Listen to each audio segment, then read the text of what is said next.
और जहां आज हुजूर को याद किया जा रहा है तो उनकी शिक्षाओं को भी हमने याद करना होता है। तो जब जब भी हुजूर को याद किया जाता है तो दास को तो एक ही शब्द दास संगत जी याद आते हैं कि जब भी हुजूर फरमाते थे, आपने भी सुना होगा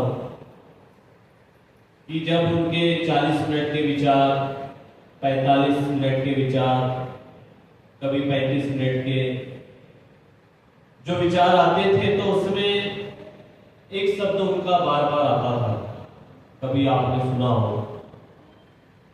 तो इस शब्द को वो कहते थे कि करहु बिनती। अब आप चिंतन करना, सारे विवेक वाले बैठे हो। अभी आदरणीय महात्मा बता रहे थे कि सन 81 से दास ने ज्ञान लिया। दास तो शरीर करके धरती पे भी नहीं आया था, तब से आप भक्ति कर रहे हैं, प्रभु का यशोगान कर रहे हैं। लेकिन आपने चिंतन करना पड़ेगा कि हुजूर क्या कह रहे हैं, और एक बात को कितने बार कहा कि करहु बिनती। कि आप तो पहले विचार करो कि दुनिया का मालिक, सर्वशक्तिमान, जो संपूर्ण शक्तियों के साथ धरती पर अवतार लेकर मौजूद थे, और वो विनती बार बार कर रहे हैं कि करहु बिनती सुन मेरे मीता, अरे संत टहल की बेला, अरे ईहा खाट चलो हरिलाहा, आगे बसे सुहेला। ये विचार करने की बात है। वो बार बार चरणों में प्रार्थना कर रहे हैं कि हे मेरे मित्र, हे मेरे दोस्त, हे मेरे जानने वाले, मैं तेरे चरणों में प्रार्थना कर रहा हूं, मैं तेरे चरणों में निवेदन कर रहा हूं, मैं तेरे चरणों में विनती कर रहा हूं कि जाग जा, अभी भी तेरे पास समय है। मैं तेरे चरणों में बार बार प्रार्थना कर रहा हूं कि जाग जा, अभी भी तेरे पास समय है। तो जब ये शब्द दास बार बार सुनता था तो दास के आंखों से आंसू निकल जाते थे। यार मालिक है, इतने शक्तियों के मालिक है, उसके बावजूद भी विनती करना पड़ रहा है। इसका मतलब गुरु जो चाह रहा है वो हम कर नहीं पा रहे। जैसा हुजूर चाहते थे हम कर नहीं पा रहे। इस बात को भी संतों के द्वारा सुनने में ये बात आई कि गुरु ने, सदगुरु ने हमें समझाने के लिए पता नहीं कितने कितने कितने कितने शरीर बदल लिया। सत्संग जी हमें समझाने के लिए कभी बाबा बूटा सिंह जी के रूप में रहे, कभी सहसा जी के रूप में रहे, कभी बाबा गुरुचंद सिंह जी महाराज के रूप में रहे, कभी सदगुरु बाबा हरदेव सिंह जी महाराज, फिर सदगुरु माता सविंदर जी महाराज, और आज फिर वक्त के रहबर सदगुरु माता सुदीक्षा जी महाराज। इन्होंने रूप बार बार बदला हमें समझाने के लिए, लेकिन शासन जी रूप परिवर्तन हो गए, लेकिन वो समझ अभी भी हमारी हो नहीं रही। तो आइए पहले तो चिंतन करना है कि हम ये गुरु के चरणों में आए क्यों। अगर कोई दुनिया की दौलत के लिए आए हो, कोई ऐसी ताकत के लिए आए हो, या और कोई शासन जी विशेष भावनाओं को लेकर आए हो, तो ये तो भी संसार में भी मिल सकता है और संसार प्राप्त भी कर रहा है। ऐसा नहीं कि यहाँ जो गुरु के दर पे नहीं आया है तो उसको दुनिया की कोई ताकत नहीं मिल रही है, कोई ऐसे बड़े पद नहीं मिल रहे हैं, कोई दौलत नहीं मिल रही है, हमसे ज्यादा मिल रही है। ऐसा नहीं कि हम इनके चरणों में आए हैं तो हमारे ऊपर ही विशेष कृपा है। लेकिन आपने चिंतन करना है कि आप इनके दर में आए क्यों हो।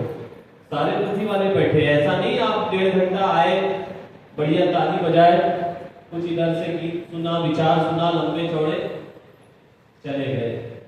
बड़े बुद्धि के साथ बैठना, विचार करने के लिए बैठे हम कि हम इनके चरणों में आए तो आए क्यों।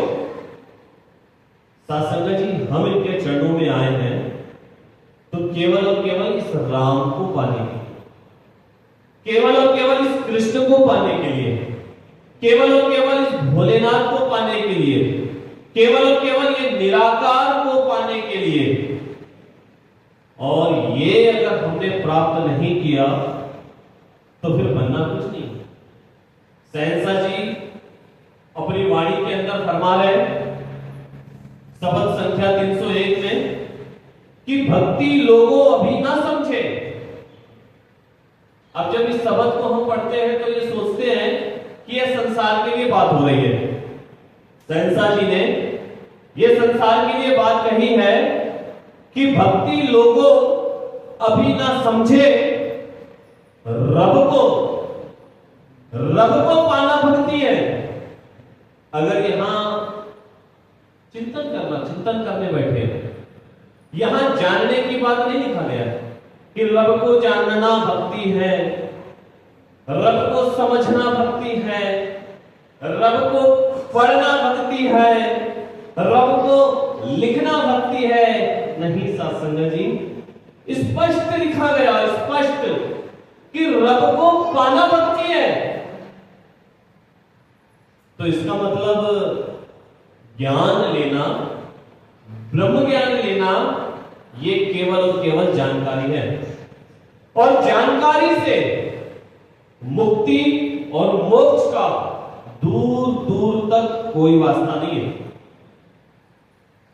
मोबाइल दास लेने कुछ दिन पहले गया दुकान में।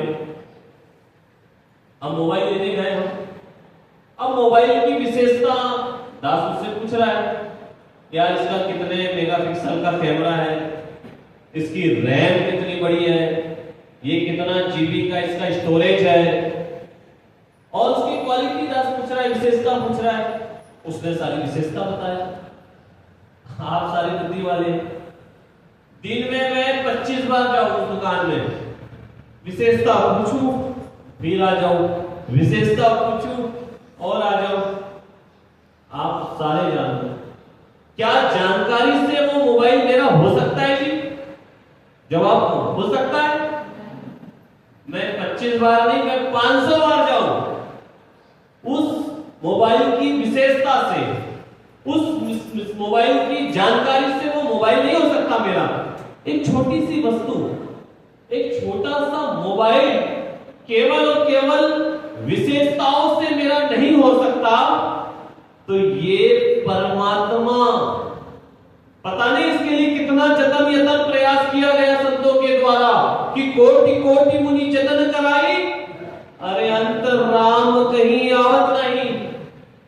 चिंतन करो जी, ऋषियों ने, मुनियों ने लाखों लाखों लाखों लाखों लाखों वर्ष तक तपस्या त्याग किया, अरे उल्टे लटक गए, सिंगल पैर पे खड़े हो गए, अपनी श्वास छोड़ दिया, अन्न छोड़ दिया, जल छोड़ दिया, तो परमात्मा नहीं मिला। अभी हम 5-10 मिनट बैठे, ये जानकारी मिली और हमने सोची कि सर्टिफिकेट मिल गया है मुक्ति का, अब हमारा काम पक्का है। कोई अक्का पक्का नहीं है, दास बड़ा स्पष्ट कह रहा है, कोई पक्का नहीं है।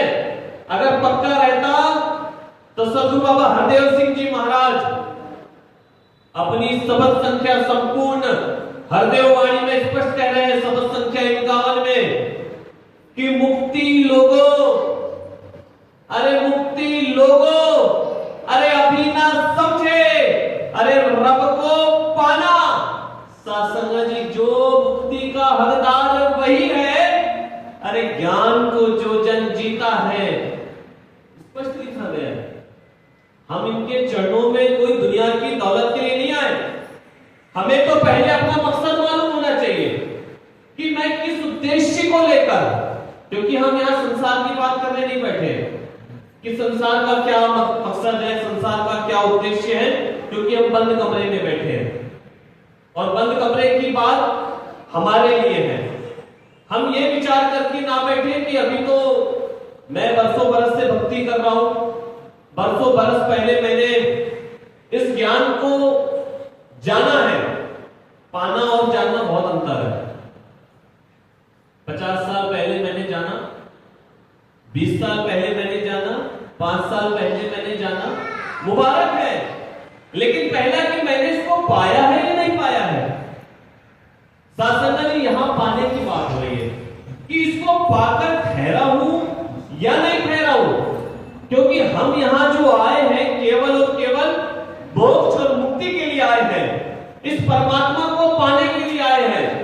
कबीरदास जी जब शास्त्रार्थ करने के लिए उनको उस समय के बड़े मठाधीश पीठाधीश और बड़े शास्त्रों के ज्ञाताओं ने उनको ये भेजा, बुलाया कि आओ हम आपके साथ शास्त्रार्थ करते हैं, हम आपके साथ चर्चा करना चाहते हैं।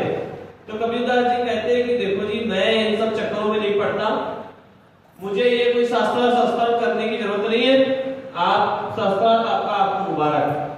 लेकिन जब बात बढ़ गई तो कबीरदास जी फिर कहते हैं कि चलो ठीक है, काशी की उस पवित्र भूमि में वो सत्संग पवित्र स्थान पे शास्त्रार्थ करने के लिए कबीरदास जी ने हामी भरी कि चलो ठीक है दास आएगा।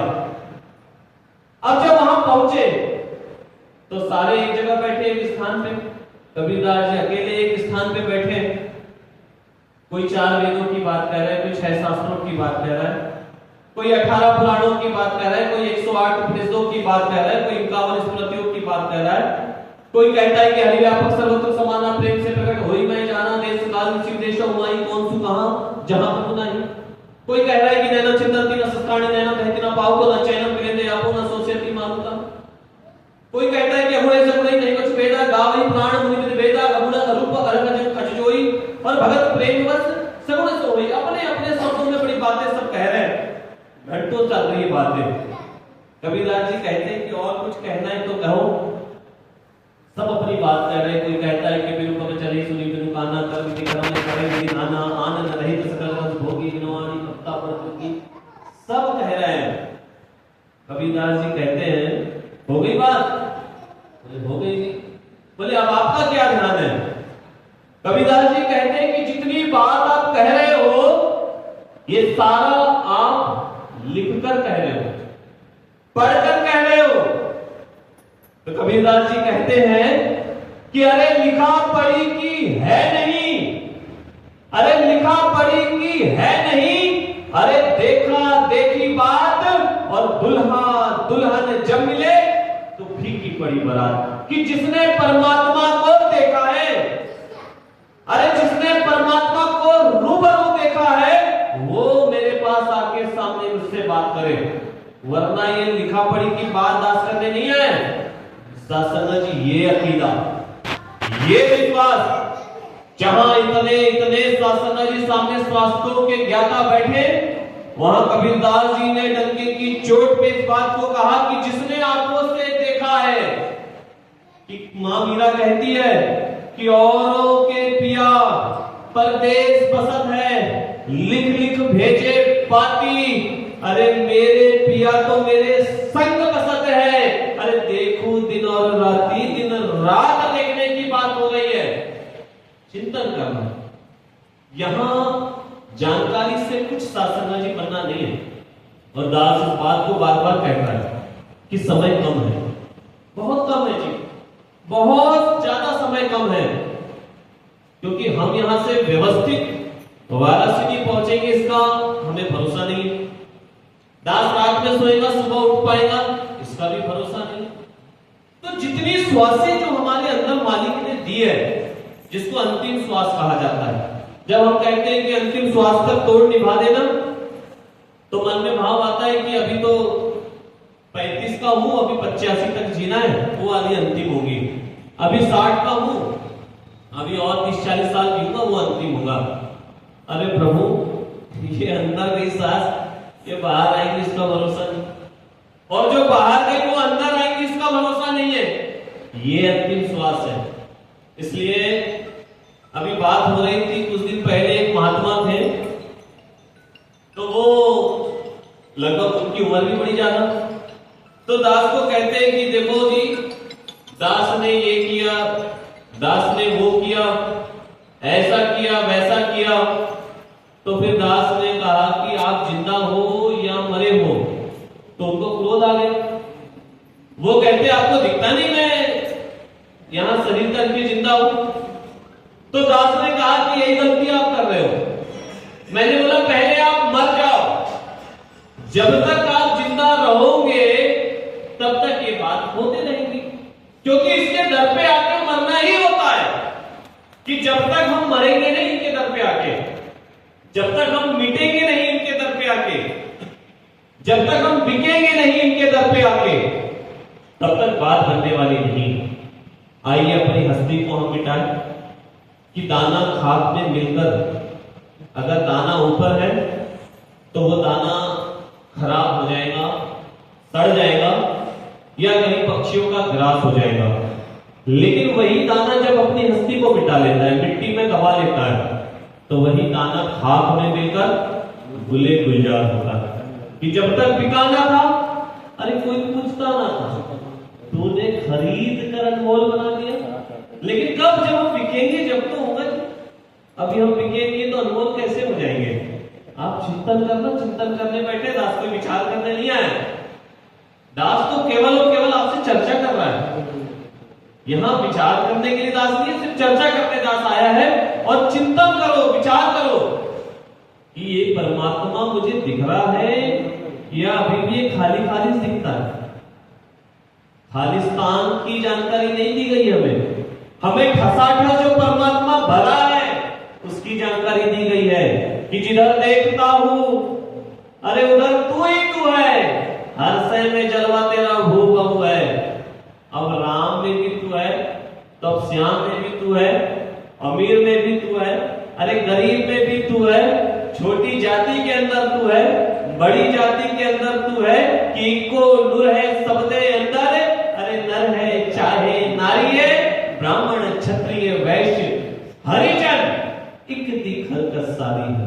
कि मालिक की एक एक अदा पूछता हूं। जब हम सजदा करते, किसी के चरणों में माथा रखते हैं, तो दुनिया हंस रही है, अरे क्या चालू कर दिए इनने, जहां मिले वहीं। कि मालिक की एक एक रजा पूछता हूं, अरे खालिक के हुक्मों की रजा पूछता हूं। अरे मैं तो पुजारी हूं सिर्फ और सिर्फ रोशनी का, और दुनिया समझ रही है कि दिया पूछता हूं। अरे हम दिए के पुजारी नहीं है, अरे हम तो रोशनी के पुजारी हैं। कोई हम रामलाल के चरणों में सजदा नहीं कर रहे, कोई श्यामलाल के चरणों में सजदा नहीं कर रहे। अरे हम तो परमात्मा का जो नूर है सबके अंदर, उसके चरणों में अपने सर को झुका रहे हैं। किस प्रकार से? जिस प्रकार से गोस्वामी जी कहते हैं कि श्री गुरु पद नख मणि गण ज्योति सुमिरत दिव्य दृष्टि ही होती, और दलन मोह तमसोस प्रकाशु बड़े भाग उर आवहि जासु। कि अभिमान रूपी जो सर है कपाल के ऊपर, ये जो कितना कितना भारीपन हम लेके चल रहे हैं, और ये आज का अभिमान लेके नहीं चल रहे, ये आज का अहंकार नहीं है, ये जन्म जन्मांतर का अहंकार है। कभी चींटी के सामने आप हाथ रखो, छोटा सा जीव है, तो चींटी अपनी जान बचाने के लिए इधर उधर भागेगी। कभी इधर उंगली रखो, उधर उंगली रखो, चींटी अपनी जान बचाएगी। और उसको शासन होगी, उसके अंदर भी आत्मा है। तो आत्मा जब चींटी के शरीर में गई, तो उसको उस शरीर का अभिमान हो गया, और अभिमान हो गया तो उसका फिर कहीं ना कहीं चिंतन करने लगेगी, बोले नहीं मुझे मारो मत, मैं चींटी हूं, और उस शरीर से वो प्यार करने लगी। फिर वो हाथी के शरीर में आ गई, फिर वो घोड़े के शरीर में आ गई, फिर बिल्ली के शरीर में आ गई, कुत्ते के शरीर में आ गई। ये 83,99,999 योनियों में भटक रही है, और जिस शरीर में जा रही है उस शरीर का वो अभिमान कर रही है। मैं चींटी हूं, मैं हाथी हूं, मैं घोड़ा हूं, मैं कुत्ता हूं, मैं बिल्ली हूं, मैं सुअर हूं, इतना, ये परत दर परत, परत दर परत, परत दर परत, परत दर परत आत्मा के ऊपर ये अहंकार की लेप चढ़ने लगी, अभिमान का लेप चढ़ने लगा। और शासन जी अब लेप चढ़ते चढ़ते चढ़ते चढ़ते चढ़ते चढ़ते इसको मानव का शरीर मिला। अब जब ये मानव के शरीर में आई तो यहां और ज्यादा अभिमान हो गया। और यहां अभिमान कौन सा? मैं हिंदू हूं, मैं मुसलमान हूं, मैं सिख हूं, मैं ईसाई हूं, मैं ब्राह्मण हूं, मैं क्षत्रिय हूं, मैं हरिजन हूं, मैं वैश्य हूं, मैं डॉक्टर हूं, मैं मास्टर हूं, मैं कलेक्टर हूं, मैं बैरिस्टर हूं, मैं पटेल हूं, मैं जमींदार हूं। ये जो हूं की बीमारी है, परत दर परत, परत दर परत, परत दर परत, इतनी मोटी परत हो गई कि आत्मा मूलतः अपने मूल को भूल गई। अरे मैं हूं क्या? मैं हिंदू हूं, मैं मुसलमान हूं, मैं चींटी हूं, मैं हाथी, मैं हूं क्या? मैं एकदम सत्संग भ्रमित हो गई। वो तो गुरु ने कृपा की कि हाथ पकड़ कट लीनी, सत्संग जी अंधे कुएं से बाहर निकाला गुरु ने और बताया कि ये चक्कर में मत पड़, ना तू सत्संग जी ब्राह्मण है, ना तू हिंदू है, ना तू कुछ है, असल में तो तू ये परमात्मा का अंश है, तू खुद परमात्मा है, अपने रूप को जान। और जिस दिन आत्मा पूर्ण सद्गुरु की कृपा से अपने मूल को जान लेती है, उस दिन से वो मोक्ष मुक्ति की हकदार बन जाती है। फिर वो डंके के चोट पे कहती है कि अहम ब्रह्मास्मि, अब मैं स्वयं ब्रह्म हूं, ना मैं मरबो, अब मैं मरने वाली नहीं हूं। हाँ, मेरा शरीर मर सकता है, मेरा शरीर 5 तत्वों में मिल सकता है, अब तो मैं स्वयं मुक्त हो गया। क्यों? क्योंकि मैंने अपने मूल को जान लिया, मैंने अपने परमात्मा को जान लिया और देखकर इसका ध्यान करता हूं। अब देखकर इसका स्मरण करता हूं कि आप निराकार हो, मैं आपकी शरण में हूं, मेरे गुनाहों की मुझे माफी दो, मैं आपके चरणों का सेवक हूं, मेरे गुनाहों की मुझे माफी दो। और भगत का मतलब यही ज्ञान होता है कि इसका ध्यान कर, इसको देखकर दिन रात अपने गुनाहों की माफी मांगता है, अपने गुनाहों की माफी मांगता है, अपने गुनाहों की माफी मांगता है कि मालिक कृपा कर मुझे गुनाहों की माफी दे। सत्संग जी दयालु कृपालु ये गुनाहों की माफी देता है। और ये जो आने जाने वाला जो हमारा चक्र है, जिसको 84 का चक्कर कहा जाता है, इन चक्करों से हमें निजात मिलती है। और इसलिए हम हफ्ते में यहां जब आकर बैठते हैं, चाहे 1 घंटा बैठे, 1.5 घंटा बैठे, तो ये ना समझे सत्संग जी हमने पूरी लीव परमात्मा से जोड़ने का प्रयास करना होता है। कि जिस समय यहां जीवात्मा बैठी होती है, जीवात्मा देखो, अभी दास ने इसके पहले आत्मा कहा, उसके बाद अभी जीवात्मा कहा। जीवात्मा का संबंध परमात्मा से नहीं है, जीवात्मा का जो संबंध है परमात्मा से नहीं है, आत्मा का संबंध परमात्मा से है। आत्मा प्लस अहंकार बराबर ये जीवात्मा। आत्मा के ऊपर ये अहंकार का लेप लगा हुआ है, इसलिए वो जीवात्मा है। और जीवात्मा सत्संग जी वो मोक्ष और मुक्ति को प्राप्त नहीं करती। आत्मा के ऊपर से जब वो अहंकार का पर्दा हटता है, वो मोतियाबिंद वाला जाला हटता है, तब ये सत्संग जी आत्मा अपने मूल को देखती है और उसमें ही ये आने जाने का चक्कर समाप्त होता है। फिर भगत कहता है कि तो ही मोही मोही तो ही अंतर कैसा राम कबीरा एक भय। अब संसार का व्यक्ति हमें नाम से नहीं पुकारता। अब हम जहां से निकलते हैं तो संसार के लोगों के हाथ जुड़ जाते हैं। अरे क्या कर्म है जी इसके, अरे क्या वाणी है जी इसकी, क्या व्यवहारिकता है जी इसकी, क्या कर्म है। भगवान जैसा है ये, भगवान जैसा है ये। सत्संग जी हमारी बोली चाली भाषा कर्म ये संसार के व्यक्ति देख के हाथ जुड़ जाते हैं जब हम निकलते हैं गलियों से गांवों से। क्यों सत्संग जी? क्योंकि हम परमात्मा का अंश है, तो परमात्मा के गुण जब हमारे अंदर आ जाते हैं तो संसार के लोग हाथ जोड़ देते हैं, नाम हमारा भूल जाते हैं। क्या रामलाल क्या श्यामलाल, सीधे कहते ऐसा इसका रूप है। आइए सत्संग जी, हम भगवान के लिए अपने आप को हम पहचाने कि असल में मैं यहाँ आया क्यों और मेरे आने का कारण क्या है। महात्मा कहते हैं कि आने का बाट कौन, जाने का घाट कौन। अरे ब्रह्म कौन, ब्रह्म का कपाट कौन, जीव कौन, शिव का स्वरूप कौन, देह के जागे कौन, सपने में भागे कौन, और कौन में कौन जाके समाया है। अरे इतना नहीं जाना तो क्यों नर्तन पाया है जी, क्यों पाया है। आइए सत्संग जी, बड़ा चिंतन का समय है, बड़ा मनन करने का समय है। हमने बड़ा चिंतन होकर सत्संग जी जब यहाँ पहुंचे, एक एक सत्संग जी कोने कोने की हम सफाई किया करें। ये भवन सत्संग जी बड़ा पवित्र स्थान है। कोई दुनिया की ताकत सत्संग जी वो गेट के अंदर नहीं आ सकती, इतना पवित्र स्थान है ये। आप यहाँ सेवा करके देखना।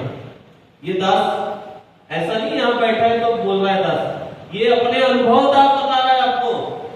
कभी आप करके देखना, अगर टेम्परेचर 102 डिग्री 104 डिग्री का घर में बिस्तर पे हो, लाठी टेक टेक के इस जगह पे आना, यहाँ झाड़ू लगाना, यहाँ के शौचालय साफ करना, यहाँ की खिड़कियां चमकाना। सत्संग जी आप देखना, जितना जितना जितना ये भवन चमकेगा, आपका जीवन सत्संग जी उतना चमकेगा। ये दास के जीवन का अनुभव।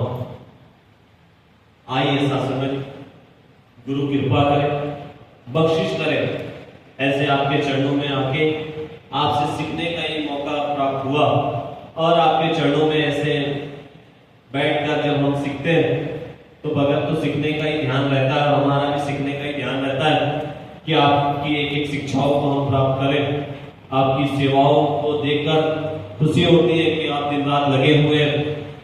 तो ऐसी सिखलाई हमें भी दे कि हम भी आपकी शिक्षाओं को प्राप्त करके अपने जीवन में हम ढालने का प्रयास करें। प्यार से कहिए।